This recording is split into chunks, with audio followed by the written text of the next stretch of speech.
time to talk Survivor. We dropped the 4 and kept the 2. And now you've come to get our take, so this is what we'll do. John will make himself laugh, Andy's talking just won't stop. The backup hosts, they're adequate, but at least this song's a bop. For reasons undetermined, we're still cutting this song short. It's the Purple Rock Survivor Podcast. Welcome to the Purple Rock Survivor Podcast. I am John, my co-host is Andy, and today we are turning back the clock, and we're talking about Survivor Season 41, because, Andy, we've smashed that hourglass, and we're just going back in time to talk about last season rather than this season. What do you think? Is this a good angle? Does this work? Is this a good gimmick? I mean, the show seems to think that we just wanted the same season, but slightly tweaked. Yeah. Hard to argue with that logic. Yeah, just do some, fourth wall breaking. That should fix everything right up. Or, I'm just going to pitch this to you. How about we talk about the merge episode of season 42 instead? All right. Yeah, sure. I mean, a little conventional, but I think people might be into it. I mean, sometimes people just want that comfort food, We got to give the people what they want. So, did this episode give you what you wanted, Andy? Oh, yeah. I friggin' loved it. That was a fantastic episode, I guess, episodes, technically, of Survivor. I've obviously been expressing various levels of, I don't know, measured indifference might be the way to describe it. I think honestly, people have been taking it as more negative than either of us have been intending. Yeah. We've just been kind of maybe waiting for the fireworks, and man, they were here, man. I loved it. I loved it all. Yeah. I mean, I think our it's fine was perceived as more critical than it was. It really was just that, this is okay. It's been an okay season so far, but yeah, this was a good ass episode. I mean, there was stuff happening.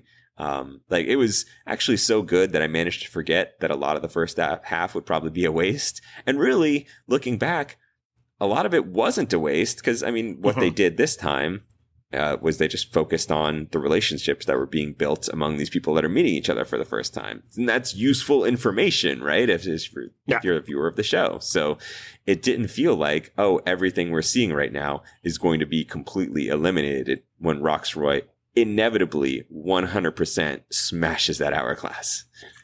Yeah, and there was a bit of a journey for me throughout. It's that, it starts developing. I'm like, yeah, I'm kind of into it, but measured, because I know, it was a really interesting challenge yet again. But it's like, I know this doesn't matter. I know what's going to happen. All the Applebees in the world isn't really going to change what the outcome here is. But then, I started really getting into it and the different possibilities. And I was I'm loving this. And then we get to the immunity challenge, and just as it's underway, and I'm like, oh no, I realized what was going to happen. And suddenly I just started spiraling a bit, because not only, I knew who was going to win it, because, of course that would be the way it is. It meant that thing that I was expressing dissatisfaction, but I'd gotten over it and was really enjoying, was going to be what would ruin the episode. But then, near the end, it saves it again, and it ended on a high note. So, yeah, no, a fun thing. And, they did a lot to try to modify the hourglass from last time. The big thing that they did that actually worked was putting these two episodes the same night. I think, if we had watched one, we would be, just as upset as we were last time. But, getting them both, it ended up being just a fantastic, night of Survivor. Yeah. And that was one of the things we talked about last week, is that I think that alone should fix one of the biggest issues of the television product of it. Game mechanic wise, who cares? Ultimately, what matters is the television viewing experience. And last season's merge episode sucked, or the hourglass episode sucked because of that. We wanted some payoff, and instead we wasted a week, and then it ultimately meant nothing. You could just watch the season without that episode, and you'd be fine. You'd get exactly what happened. Nothing would have changed. So yeah, this at least felt like a coherent progression through the merge, like seeing these people. It felt like a 2-hour merge episode, Yeah. and that really works, both in the fact that it minimized the damage of the hourglass, and we'll get into that more specifically pretty soon here, but also, like, it was 2 hours of really getting to know what the dynamics were, instead of, 42 minutes, and then, what the hell is this show doing? And then another 42 minutes of still kind of fuming about the show. But yeah, for us, it was just like 2-hour merge. Honestly, many seasons, a 2-hour merge would be a great idea, even if they don't, hopefully never do like a turn back time type deal again. Right. I mean, it's sort of like the premiere episode, right? Where there's plenty of content that they should be able to make a 90-minute/2-hour whatever episode with. The merge seems like you should almost always have that much content, right? Like there's just so much going on. So I was in favor of it. I mean, it flew by. It was good. I was enjoying basically every part of it. Didn't feel like it was stuffed with filler or anything. There was actually good character moments. There were good challenge moments. Man, I have not seen Jeff Probst that fucking pumped for a challenge in a long time. He's so into Jonathan. It's beautiful. I can't blame him. I mean, so is Rocksroy, so are the editors, They always make sure they sneak in praise from whoever they can get about Jonathan. And they're just echoing my thoughts, so that's fine. Yeah, it was great. And there was even some high content where High is just like, wow, Jonathan, I just never seen a man like this before in person in my life. But I think it's legitimate, so it's not just Probst, but it's very much definitely Probst. Some people say, like, Survivor should always be 2 hours or 90 minutes, and like, fuck, no. Man, like, there's some episodes where 42 minutes seems difficult to fill. That's, frankly, been one of our complaints, so much as it is, that it's like, it's been fine, but really hasn't been much to talk about other than eventually the tribe got together to vote out the person they deemed least valuable to the tribe. Like, that was every episode in the pre-merge. Even the one that had all the fireworks, it was just two different alliances disagreeing on who that person was, but both were trying to vote out who they perceived to be the weaker member of the other side. I don't want to watch Survivor every week for an hour. I frankly, it would not fly in my household. Even for the excitement for this episode, my wife fell asleep at Final Tribal Council. So, like, 2 hours every week, man. This is why we get 3-hour Batman movies, man. Like, just be satisfied with a shorter edited content. But on a night like tonight, when there's just so much going on, so many characters, really getting to know the dynamics, I thought it worked really well. Before we really get into more about why we liked it so much, I guess we should talk about, like, the elephant in the room. Oh, is there an elephant in the room? Yeah, only this elephant, apparently, you break with a hammer. Oh. Is that not how elephants normally work? I mean, I don't want to give them ideas. Let's just say that. The hourglass thing. I mean, we knew it was coming. We talked about it last week. It was, and again, like, there is never going to be a person who doesn't smash the hourglass. Again, just saying smash the hourglass sounds fucking absurd. But anyway, why would you ever not make yourself immune at a crucial vote in the game? Like, there's no drama to it. There's no actual decision to be made here. I mean, they tried to make it look as though Rocksroy had some decision to make. But even then, you could barely fake it because he's like, well, I mean, if I smash it, I'm immune. And so are my two biggest allies. Oh, but also if I smash it, then the person that I hate most will be vulnerable. Oh, damn, what am I going to do? Yeah. I wanted maybe one scenario, like, and this would be more of like an older school of thinking, and thus it would probably require to be set in the past. I don't know, like, I suppose if all of his tribe mates were immune because they won the challenge, but Andrew Savage was the one on that island, maybe he would not do it. But then even there, like in that scenario, all your alliance mates are immune except for you. You're like the only person of your tribe that can be picked off. So like, wouldn't people want to take that opportunity? Whereas if you leave your alliance open, it's like, well, they're not going to vote out all of them. Yeah, they might have a majority and keep themselves safe. Yeah, I mean, keeping in mind, of course, that everybody votes. But yeah, no, it's hard. Like, being immune is so freaking important. It is. Yeah, and you can't fault anybody for taking the opportunity to make themselves immune, unless, of course, you're Tori. Yeah, we'll get into that later, but look, they added the modifications, and that's just lipstick on a pig, man. Yeah. Like, the best that all it is that it clears them more for when people get angry later. It's like, we told you that they'd have the power to change the game, as though this is a leap that you should, like, in that moment get to. Kudos to them, though, that they did think of it afterwards with time. Drea got there. Yeah. She's like, what if? I think that helped the viewing product too, because then they were starting to like prepare for that moment, so that like when we see them hear it, we're not seeing them react to this utter bullshit. They're kind of like, okay, yeah, that's one of the things we thought it could be. So that even took some of the sting off of it, and they had, prepared for that eventuality. But no, like, it just doesn't need to be done, man. Like, the turning back time is stupid.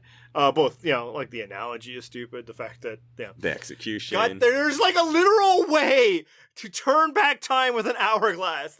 This sand here represents time. If you wanted to go back, that is the very function of an hourglass. But also, just to clear up this point, so Rocksroy sees the hourglass. He's on the island, right?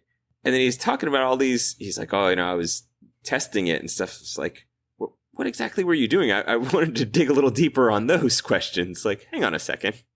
What exactly were you trying with said hourglass? 1 Mississippi, 2 Mississippi, 3 until an hour. Because that's how fucking bored he was. It could have been. Yeah, and that answers a question that you might have not ever thought to ask. Yes, even Canadians will say Mississippi sometimes. Because that's how thoroughly your culture has invaded. I mean, we generally say 1,000, but, Okay. I translated it to American. Yeah, that is the backup, is we say that 1,000 thing. But generally, Mississippi, our worst state. We like to make Is sure. it, though? I mean, it's bad. Look, that is such a hard competition. It's a very heated competition right now. My state is determined to get to the top of that heap. They took some steps today, but we won't talk about it. And frankly, that's an evergreen comment. Yep. So no, this twist just never needs to happen. We don't need to undo the results. We don't need to put in people's heads, do I really want to win this challenge, or are they fucking with me? And moreover, I think the shittiest part of it, I mean, probably the shittiest part is lying to people about winning immunity. But having over half the tribe immune for the very first vote, I don't think we need that. It results in these weird things where people who were safe are suddenly now in trouble due to no fault of their own and all this. It's like one person immune, 2 people, even if you want to go that way. But we don't need over half, because it's, the half that win and then the one person that wins the challenge. I was like, that's too many. Yep. We don't, just make everybody available for the votes like God intended. Yeah, I'm sure that's in the Bible somewhere. Sure. I think the other thing, too, is that if you want to play around with some structure there, like you said, you could maybe make 2 people immune. You could do some things.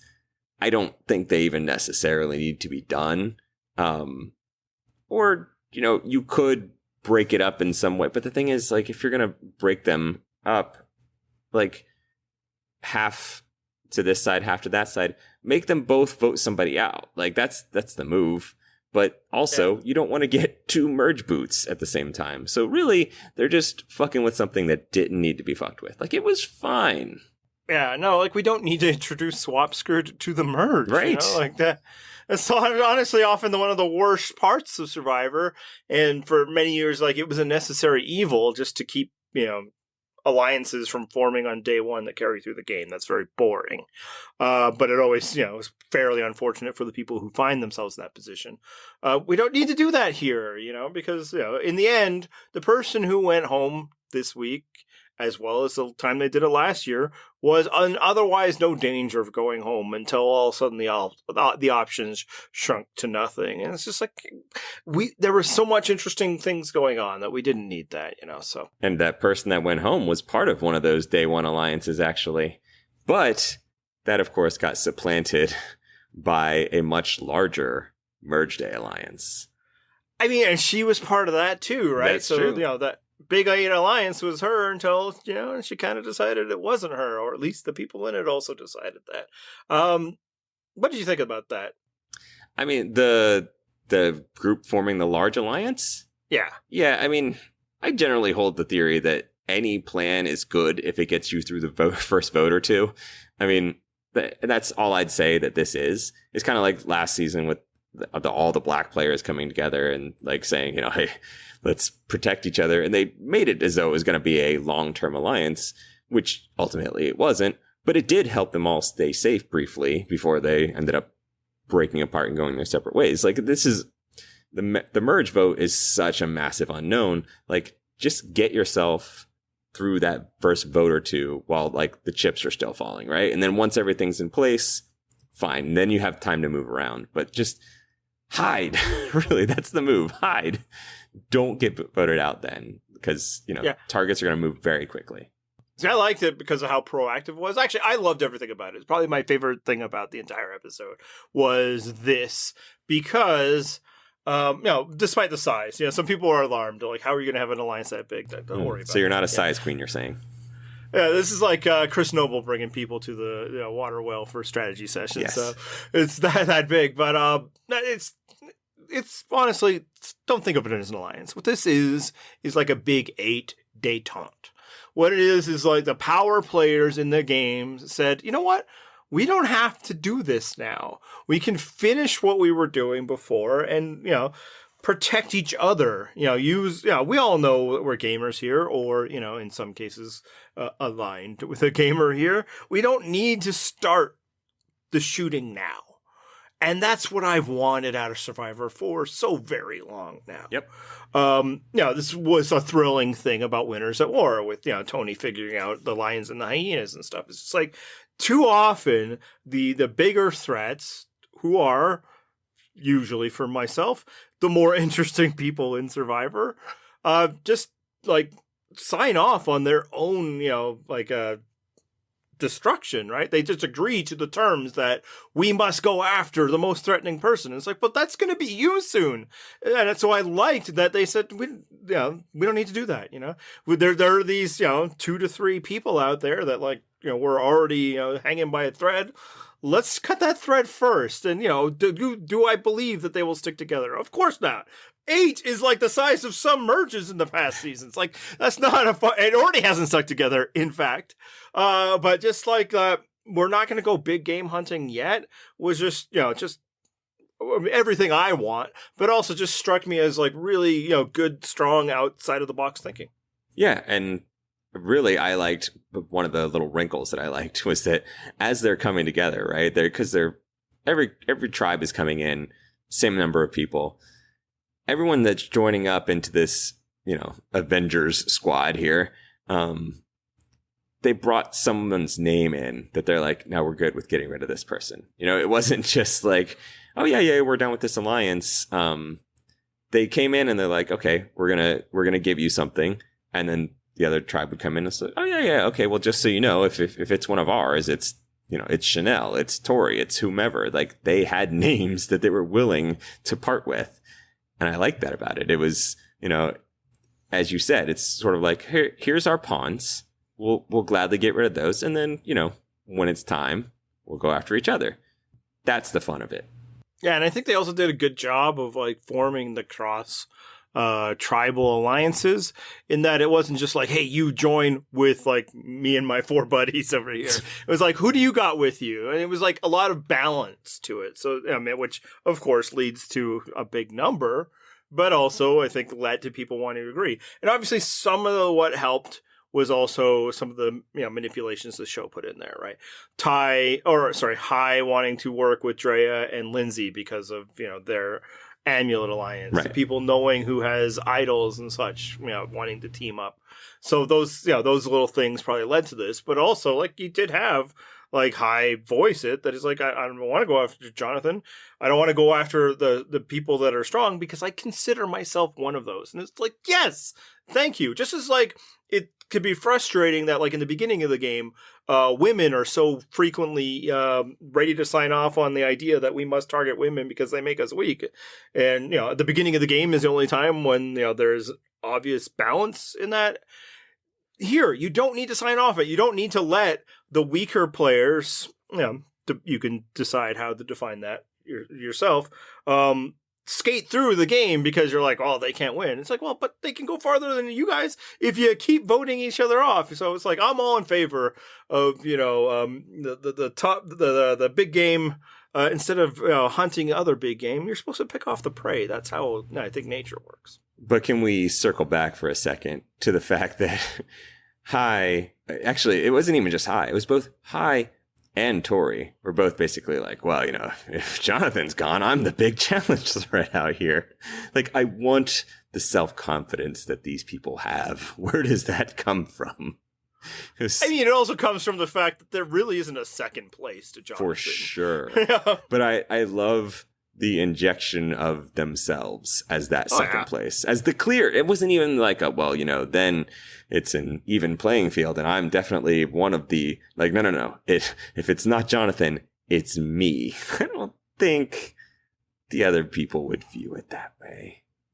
I do like how many people saw themselves in Jonathan this episode because it's honestly relatable. Yes, right? I did too. I mean, you and I both sitting behind these podcast mics are just like, yeah, we've had that problem too. Just everyone thinks that we're just these big beefcake guys, but really we have this soft, sensitive sides, and we got brains back here too.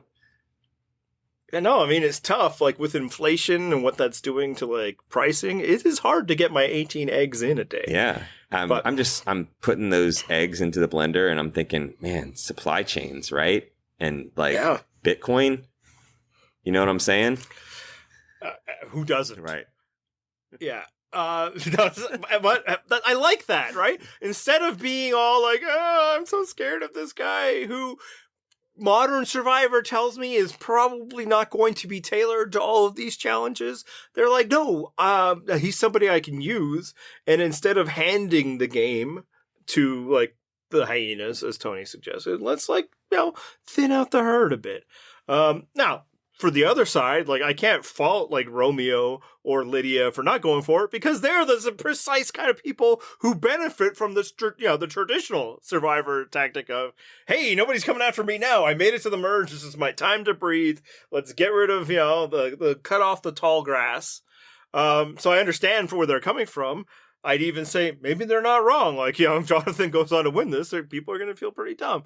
But I like, the boldness of the strategy from the people that wanted to do it, that they're not scared, and I like that. Yep.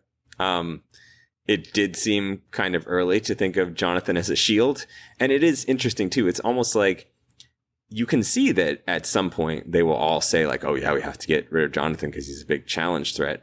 But the likelihood of him winning these challenges, they're going to be a lot of the ones like we had tonight, right? With the balances, we're going to see them like hold a ball. It's not going to be the types of things where him being a mountain of a man is really going to pay off. And in fact, a lot of them will probably be a hindrance, right? But at the same time, when it comes time to say like, oh, we got to get rid of Jonathan, he's going to be this big challenge threat. Like it's going to be this shared delusion where they're all like, I totally see that. We should get rid of him. It's just like, you have to put on the front of like, oh, that is definitely why. When really, you're just like, okay, the target's not me. Great. Yes, I'm in on this. And I don't even know that he'll necessarily have any immunity wins by then, but they will 100% be on board, even if he's lost every immunity challenge up until that point. Yeah, no, there's never a time when people will be like, he's not a threat. Especially because as they get to know him, they realize he's not just a physical threat. So, there's time for that. Selfishly, I hope that time is later because I've been entertained by his presence in the show. But I still, I sign off on the strategy. And should they have voted him off? Like, could he win? Yeah, but you know what? Like, there's so many ways to lose Survivor. I like the idea of trying something new because the traditional method, the tried and true of, he's the biggest threat, let's vote him out. Okay, who's the next biggest threat, let's vote him out, has led to a series of mediocre winners. So I'm hoping that that's not what happens here. The attitude that they put forward here, that's like, let's just get rid of those people instead. I'm all in favor of it. They're just singing my song. Yeah. I rubber stamped that idea because we had said it prior to Winners at War. And so when it actually started to happen, and even then, there were still some like, oh, well, we didn't quite stick to that. A few slipped through. But, at the same time, at least it was like explained as a strategy on the show. And it's like, yes, please, this is all we want. We just want to keep the good players for a little bit longer, so that we're not dragging near corpses to the final tribal council. Yeah, I mean, even in the original conception of these 8 people, one of them was Lydia, who I don't think anybody, Lydia herself, considers as a power player.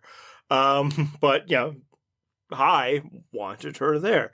And he is a power player. But then it didn't work out for her. So why do you think they went after Lydia as opposed to just shrugging their shoulders and saying, okay, well, fine, Jonathan.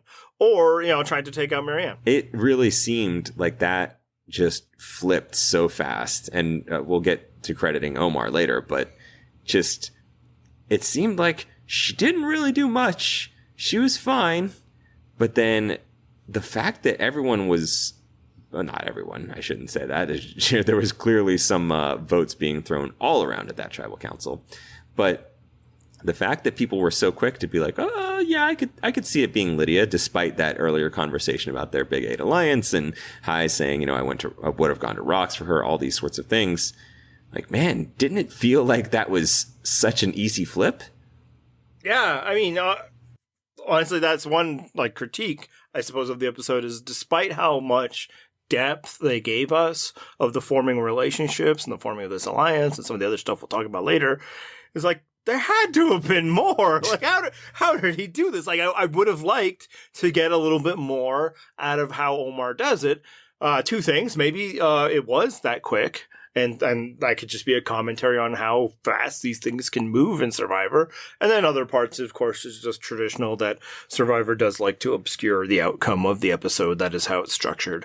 And maybe showing too much of how on board people were with Omar would have given the game away. But yeah, I mean, it does kind of show, though, that for the people in that alliance, they're really interested in the idea of let's keep us strong people together, because Lydia is not one of the strong people. She was in here due to, relationships with, frankly, 1 or 2 people. And so when they hear that she is starting, no, we got to target the strong guy, all of them were like, no, we're not doing that. That's not what we're doing here. And so it has to be her. And I approve of that again. But it just shows that really does seem to be the common bond for the people within it, is that we don't want to play the game of taking each other out just yet. So when, how serious was Lydia about it? I don't know. But Omar did double check. He's like, okay, you were saying that when we were near others. What do you actually mean? And she did double down. It's like, yeah, I mean, it wasn't a strong. It was one of those, right, many Survivor conversations are, you don't want to commit because you're feeling the person out. But she just I could go Jonathan. And I guess that was enough to, play into the paranoia of the people who voted against her. Yeah, and as you said, I'm with you in that, hey, if the rest of you are going to unite around this idea of keeping the strong, great. I just hope it holds a little longer. I hope it's not next episode we're back to screw this. This was too much. We got to start going after each other. Yeah, I mean, I don't even need it that long. Just a couple. Right. We eliminated one. That frankly, it's fine if you like her, but I thought she was kind of dead weight to the season, so that's fine. Or dead weight might be a little strong. She was not adding very much of anything, but I don't think she was dragging anything down. Fair. But yeah, so get rid of another, maybe 2, and then go for each other. Yeah, no, I mean, I don't need this to be, just strong people all the way through and determining who the strongest is. That would also be boring. I just want to change the rhythms of what's going on. So if we could at least get 1 more episode even of it, would be useful. But do you think it would have been a better idea to say vote out Marianne than Lydia? I mean, I from a viewing perspective, no, probably not, because at least Marianne's giving you something. I didn't feel like I got a whole lot out of Lydia. And Marianne, there's at least something there, right? She's on 11 at all times, but that's something. I don't like that she's yet another youth, but, I think we took out one youth, though. That's true. Lydia was the next youngest. That's true. And I think be gone, children. Part of it is that, Marianne having the idol and the extra vote, although they really only know about the idol, just doesn't honestly seem super threatening because, again, she's 20. You're not like, you're not going to picture Marianne being a mastermind, even to the point that, like, Tori's walking down the beach with her and Marianne's like, oh yeah, well, if Drea's a problem, that's useful later. And Tori's like, whoa, what? Like, just not expecting it. And I don't think anyone else is expecting that from Marianne either. They think that she's just this, like, bubbly, uncontrollable personality where, they're not picturing her as someone who has a head for the game. Yeah, and I thought the show did a good job of showing that, there's something there. Like, she is a big fan. She has thought things through. Her undoing will just be, that she can't hide it much. But she didn't reveal everything that she's got here. She impressed me a bit. I do think, like, in terms of whether it was a good idea, like, it might have been more ideal for the larger group, obviously not the other Taco members within it, to take out Marianne. But it's probably an unnecessary risk because of her idol. Maybe you try it next week. Like Lydia, there isn't any other risk other than bringing up the idea to Hai and Mike might tear the whole thing apart, which is why I was shocked as hell when they did. I'm like, what? Why are you telling Hai? Like, can you believe that? I couldn't, and I also couldn't believe it fucking worked. Yes. So I think it could have been pulled off without Hai, and even probably without Mike too. But at the same time, I was like, wow, you took the shot and you dragged him into this, despite, I feel like Omar knew, right, that he was that tight. There was kind of an open secret. They mentioned the going to Rocks thing. So you're still going to take that shot? And then somehow miraculously sinks it. And like we see Hai voting for Lydia at Tribal Council, which was just wild. I cannot believe how little that we saw that it took to convince him to vote her out. Yeah, and we do see Hai saying that he doesn't want to do that and working to try and undo it. But to his credit, once he realized that was the path it was going down, he made the pragmatic choice, much as he has in his Applebee's meal. He was chowing down on chicken wings too. And again, you get back to real life when the real life starts. I was really shocked too, but I do think that people have been misunderstanding what was going on with I was willing to go to Rocks. You're like, how is it that he was willing to go to Rocks with her like just 4 days ago and now he voted out? He wasn't really willing to go to Rocks. Nope. Like, we have to remember that. Like, that is smart of him to use that to like put it to other players so they're like, oh man, this guy is really loyal. And also, maybe a little bit of impression like, oh, this guy's impressive.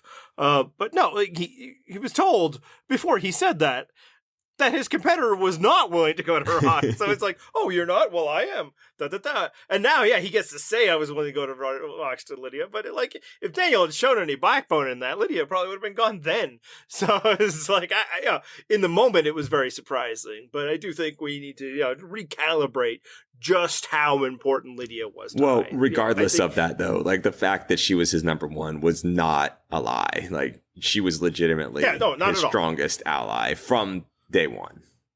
Yeah, but if people are already coming for her and she's already kind of blowing up his plan for this big 8 that he'd put together, because otherwise it would have been Marianne, then how useful is she anymore, right? Like, she's useful until she isn't, and I think at that point she wasn't, and I'm proud of Pi for cutting bait at that point.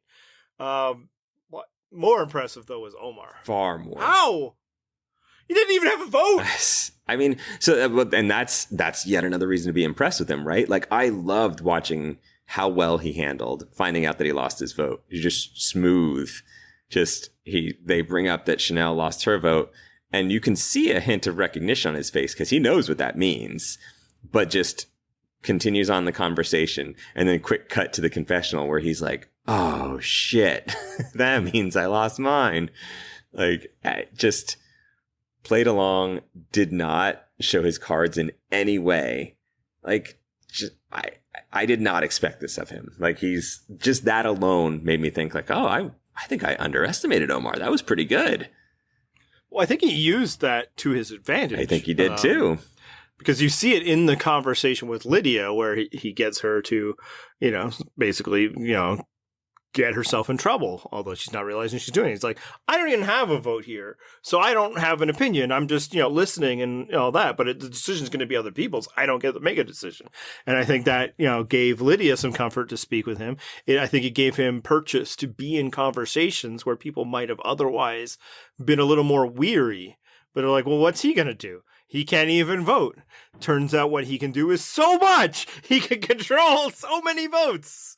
And I'm not suggesting that it was an advantage. I'm saying that he made it one, or at least made the best of the situation.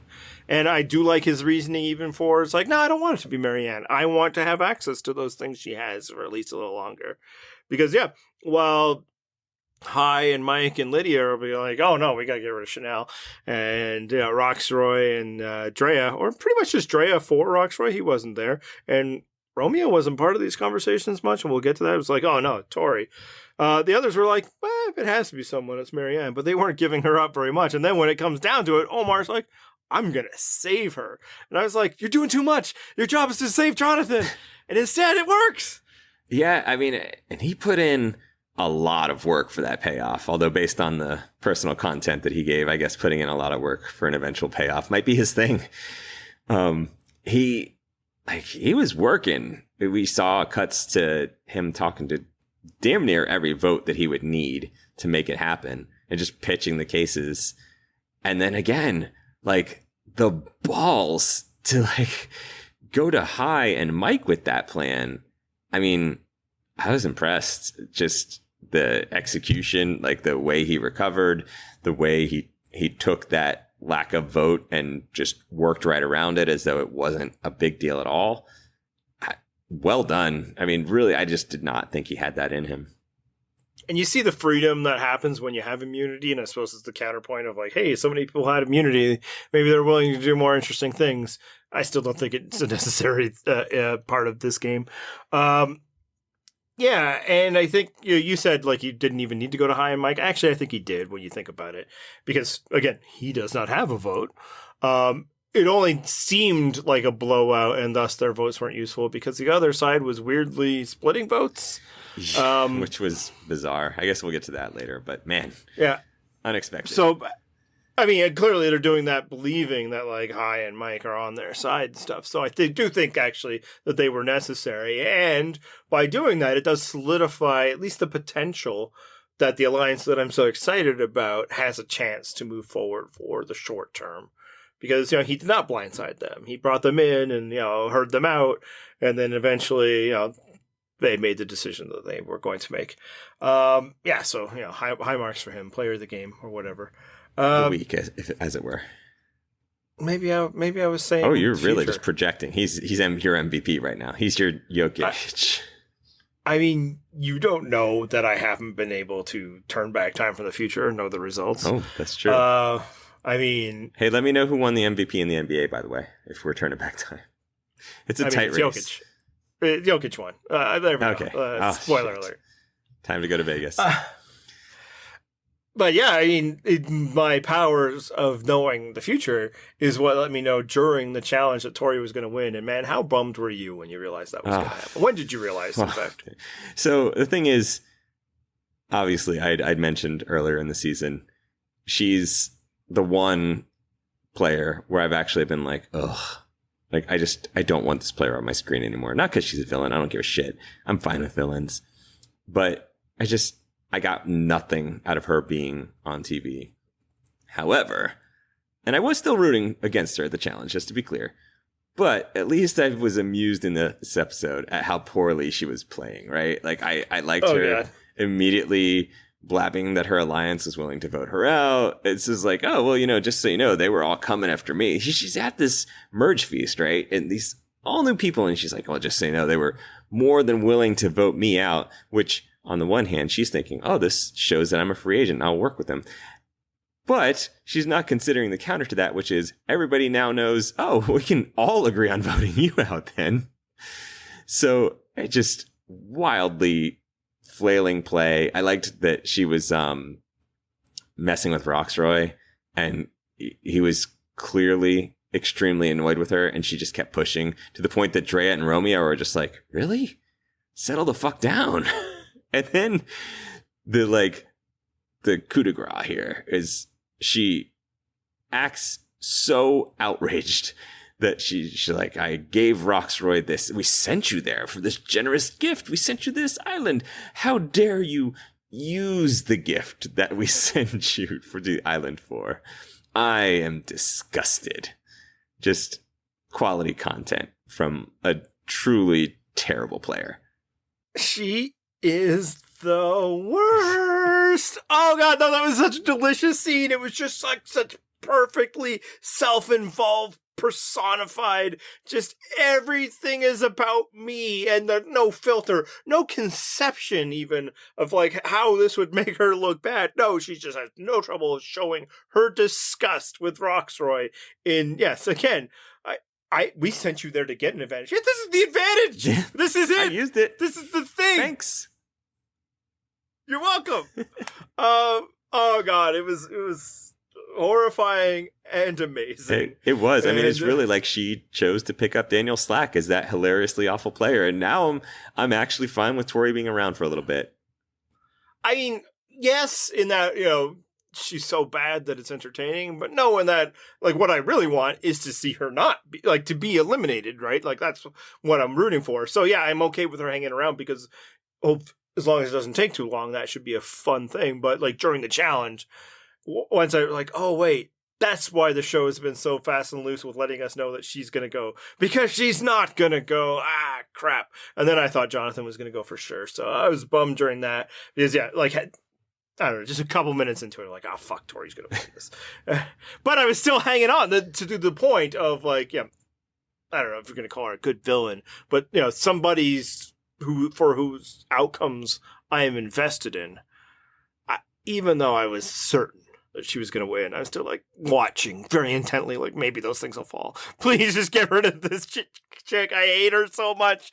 No, it's just so self-involved. It's like almost as though she's a person who has no consideration for how her actions affect other people in the world. And yeah, it was amazing because like, another reason why Rocksroy is 100% going to smash that hammer is like, and he's like, and then there's the Tori factor, and I was cackling. So good at that. Well, as I said, it's like, on the one hand, he gets immunity, which is great. Like, who wouldn't want that? On the other, his two biggest allies get immunity. What a plus. And then there's the Tori factor, and I was like, yes. Like, I knew he was going to smash it anyway. It didn't fucking matter. Like, the Tori thing was just icing on the cake, but what beautiful icing it was.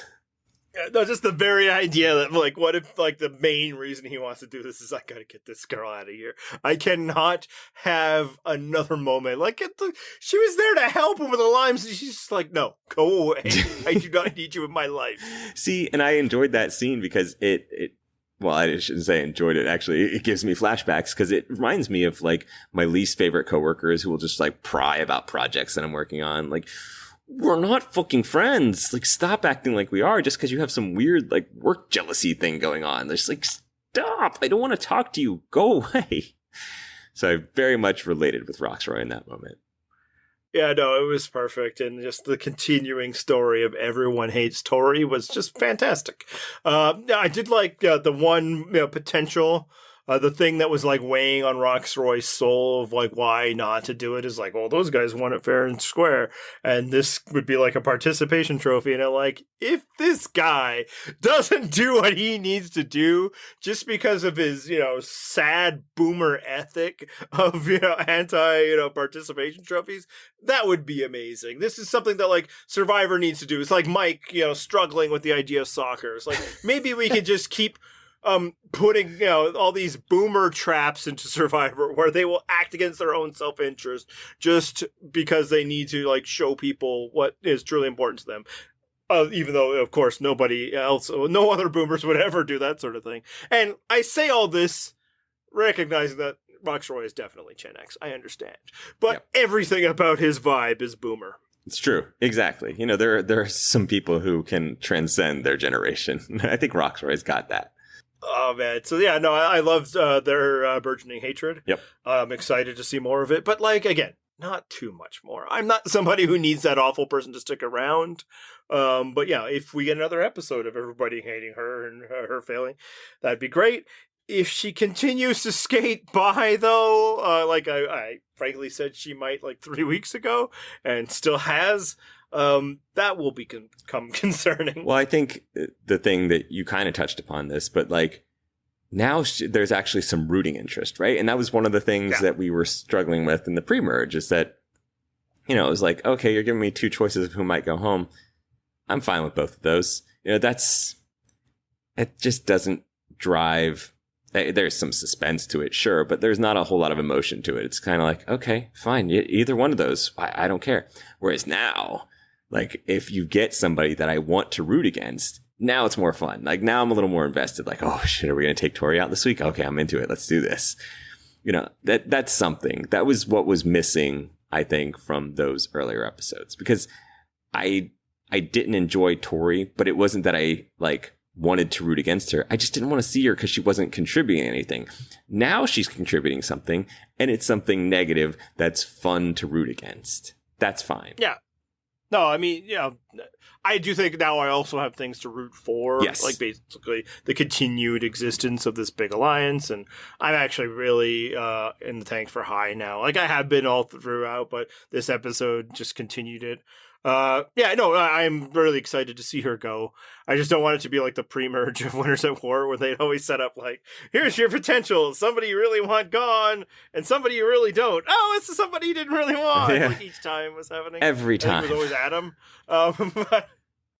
So, and that I think also, anyway, like Game Changers I think was like that a lot too. But yeah, no, I'm so psyched for where the season's going right now. Another really nice thing about this episode behind gameplay was just the time given to like these people meeting and stuff. Yeah. What kind of stood up? I mean, that's what I was saying right at the top. Like it didn't feel like they were just throwing filler at us, right? Like we were getting these new relationships forming. We're getting to see how these people connect, who they're connecting with, who they're really kind of not. And so we got to see some stuff like the Mike and Jonathan conversation where, you know, obviously, just like the rest of us, Mike sees himself in Jonathan, which was nice. You know, it was like a good discussion for them to have, and they were bonding. And then right after that, like some nice juxtaposition where, you know, Romeo is struggling with the fact that High is clearly so out and proud and telling about his quote unquote Tinder story. And then Romeo goes and has this conversation with High, and he's all vulnerable. He's saying like, oh, you know, it's not the same for me back home. And I enjoyed that. That was good content. And then more specifically, Brian Corden, who you may remember from Survivor Guatemala, had a tweet that he was saying like, yeah, you know, I enjoyed that scene. I really wish we'd get a scene at some point from someone who realized that they were the exact type of person that was making Romeo feel like he couldn't be himself. Like, that would be amazing. And now I'm rooting for that. I want to will that into existence, right? Like, someone who will actually have that moment with someone like Romeo and say, like, oh, shit, am I the baddie? Like, that dawning of realization would be nice to see. But just in general, I enjoyed all these scenes of these. And this was 4 different guys connecting. Oh, phrasing. It was nice to see these examples of men talking about their lives and bonding, just like us, Andy, right? That's how we do. I mean, obviously a big push for greater diversity within Survivor has been for representation, so people can see themselves on the screen.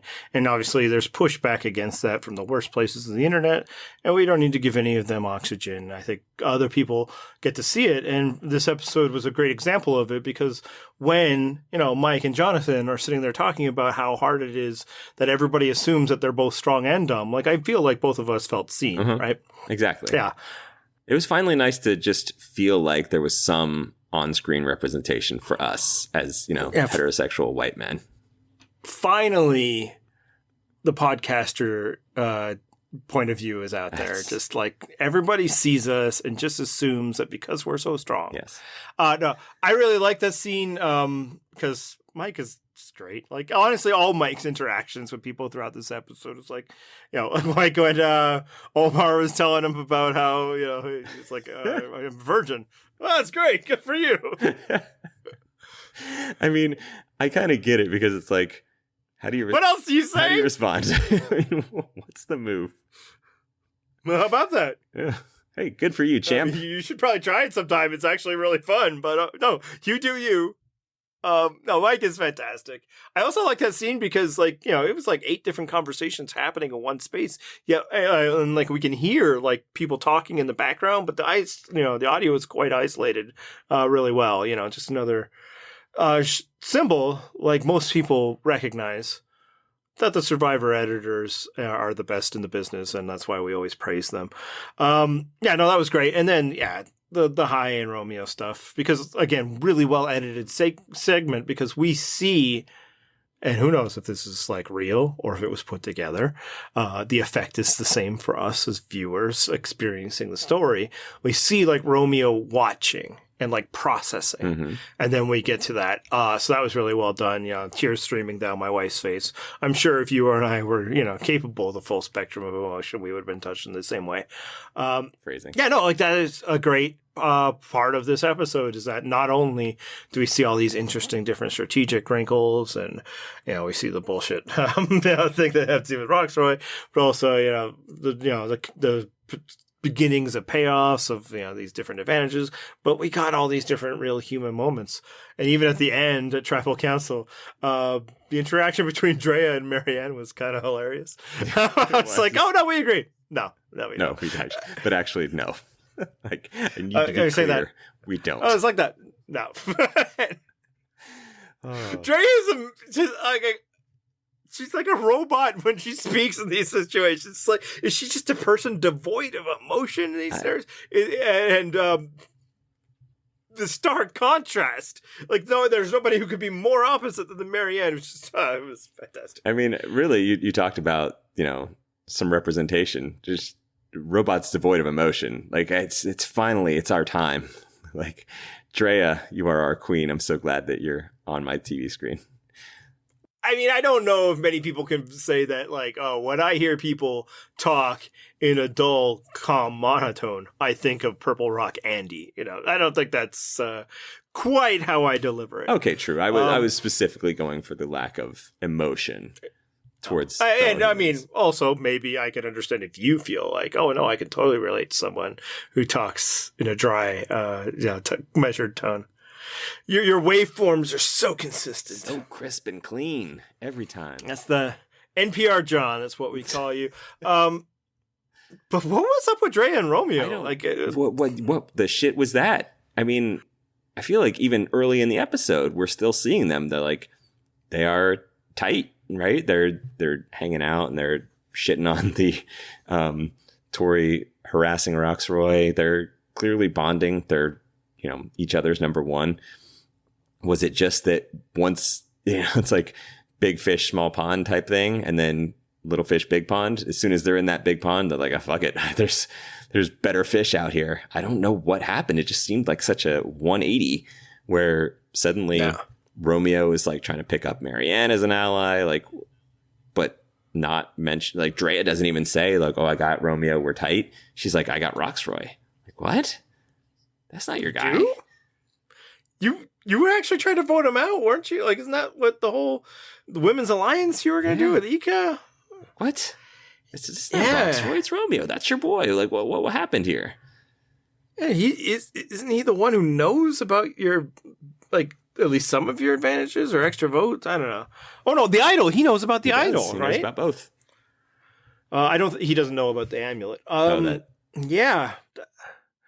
That all I can think of is now they have competing interests, right? Drea is motivated by both, the the Shield Alliance or whatever it is, and also working with the people with whom, she's got the amulet thing. And Romeo wants to eliminate the bigger threats. Like, that's the game he's playing. And, I think it's fair on his part because he's not going to be viewed that way. But yeah, it was weird that it didn't come up, I suspect it will next week, but Romeo should have been the person she was bringing in. And to this point, it's like, because it should be noted that Rocksroy does not vote the way that everybody else does. He does not vote for Lydia. So it's like, who does Drea even have? Now, there's some question that it's possible Rocksroy thought he was voting the same way everybody else. And he just didn't know who Lydia and Lindsay were. I mean, he knows Lindsay because they were in that, at least to the degree that they were chatting about Jonathan on the sit-out bench. But I don't know. It's like, he probably heard that and extrapolated. It's like, if I spell something somewhere near that, maybe it'll count. But it's like, I don't know who's with Drea if neither of them seem to be. Neither of them voted with her. See, I thought the Rocksroy thing was like big dad energy, right? Like your kids are telling you a story like, oh, my friend Brooke or whoever, and then you're like, yeah, Bobby or whoever, your friend. Yeah, I know, that one. Just Rocksroy just decided, like someone went and told him Lydia, and he's like, yeah, your friend Lindsay. Yeah, that's the one. And wrote her name down, but weirdly wrote it as Linz, which maybe was that a nickname? Was he giving her a nickname that she all right, champ, now you're Linz. I don't know. Yeah, it is like, oh, maybe because they're like, we're voting for Lids, that's what they're calling Lydia. It's like, oh yeah, got it, sure. Maybe they both look the same to him because of the glasses. Oh, that's because of the glasses, right? The glasses thing. Yeah. You know what? That awkward silence there reminded me of. Could it have possibly been every time Chanelle approached a crowd in this episode? When I say I cackled, it was fantastic. Because, High shows his, game acumen. He's like, she's coming. We can't just stop talking. Like, oh yeah, right. Got it, Chief. Fishing. All right, anyway. So smooth. It was so good because, like you said, he covered for it. And then they couldn't get more than 2 sentences out. And they're like, well, time to pack it on up and head out of here. And then even better, the pièce de résistance is okay. We kind of messed that up last time. Yeah, guys, we got a second chance here. We really got to do it. Don't worry. And then dead silence. And just amazing. And amazing stuff. I love that the one thing that he manages to get out is like, everyone here thinks you're great. Like, this is just, we're really, really high on you. And then just crickets. No one. Not even Chanelle will say a word. Just everyone's staring at their feet. It's like, all right, well, good talk. See you guys later. Just scattering. If anyone was wondering why so many shots in the dark were played, I think we've seen it here. They're just so bad at hiding their intentions. I do wonder if some of it might also be like Chanelle's energy. Like, you're giving me nothing here, It's like, imagine podcasting with somebody where you give them an opening to speak and then they don't say anything. Like, I feel like that might have been what it was like. Oh, what now? Huh? Yeah, I mean, it really was. It was just very entertaining. And once again, the editors did an awesome job, putting those scenes in.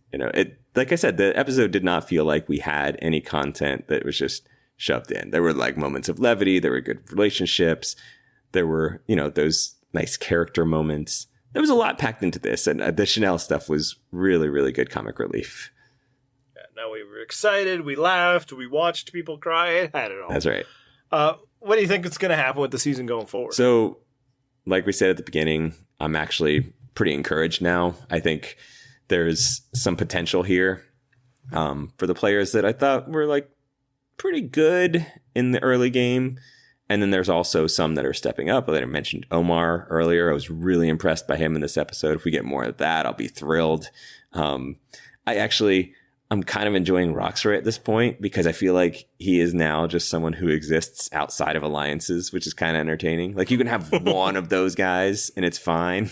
Just I don't know what Rocksroy thinks he's doing, but it's not really Survivor, but it's his conception of Survivor. And it's like, what era of Survivor does he think he is? I don't know. Everybody's just unmoored in time, and he's playing season 1, but he's playing it like BB. it's so great. Like I don't know what game he's playing, but I'm here to watch him play it. Like, speaking of big boomer energy, I know we should know, like, his time alone on the island, just, fairly touching, like, trying to experience that moment and experience. But, like, he still goes to, like, the class, like, oh, my nag wife. Huh? It's like, who are you? Who's, like, is this the honeymooners? To the moon. Oh, I mean, again, you can have one of those guys. If it was a season full of guys playing like that, I'd be like, no, come on, this is too much. But him mixed in with people like... Yeah, no, his mixed energy of all these other people that are like, trying to like find advanced schemes, and he can't even vote the way anybody else is voting. Yeah, I'm okay. Yeah, that's good. Yeah. I like contrast that with like Hi, who's playing hard, Drea's playing hard, Omar's doing it. And even, to a degree, Mike and Jonathan, even Marianne showing some chops, which I don't expect from her or need from her, really. Like there was some stuff going on in this episode, so I'm much more hopeful about the post-merge than I was about the pre-merge. What about you? I'm incredibly optimistic, and obviously some of that is riding the high of this episode, but it wasn't just a good episode for itself, but for all of the possibilities that it opens up. And I think a benefit of the pre-merge is that while it didn't give us as much to talk about, a week-to-week thing. Like, it was kind of a podcaster problem more than it was necessarily a structural problem with the show. They were clearing out a lot of dead wood. Like, we didn't care anybody that we lost, right? Right.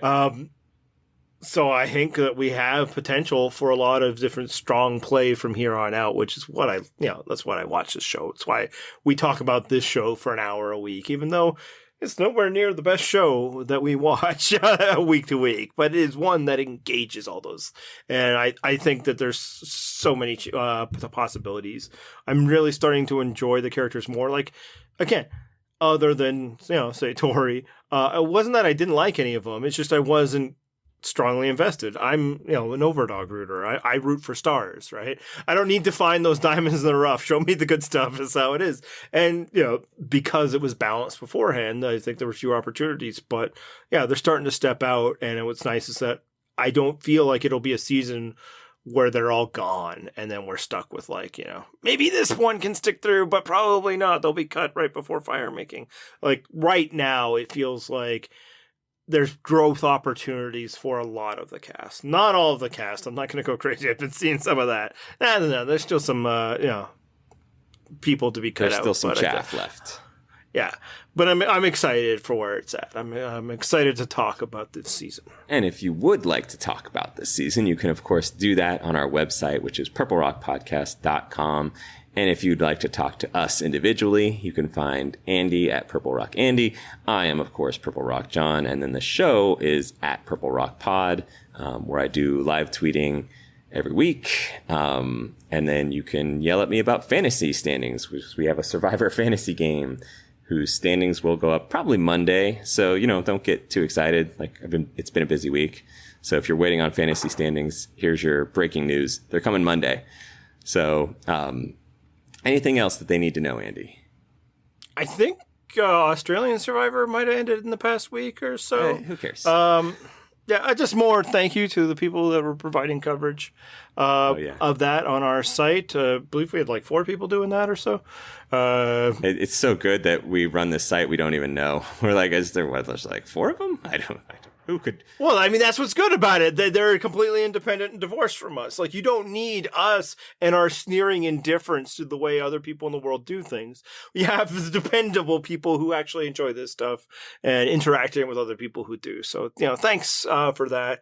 And I don't know, maybe there's another season going on or something. I'm not paying attention. You know what the people do need from us, though, Andy? What's that? They need us to turn back time. Theme music.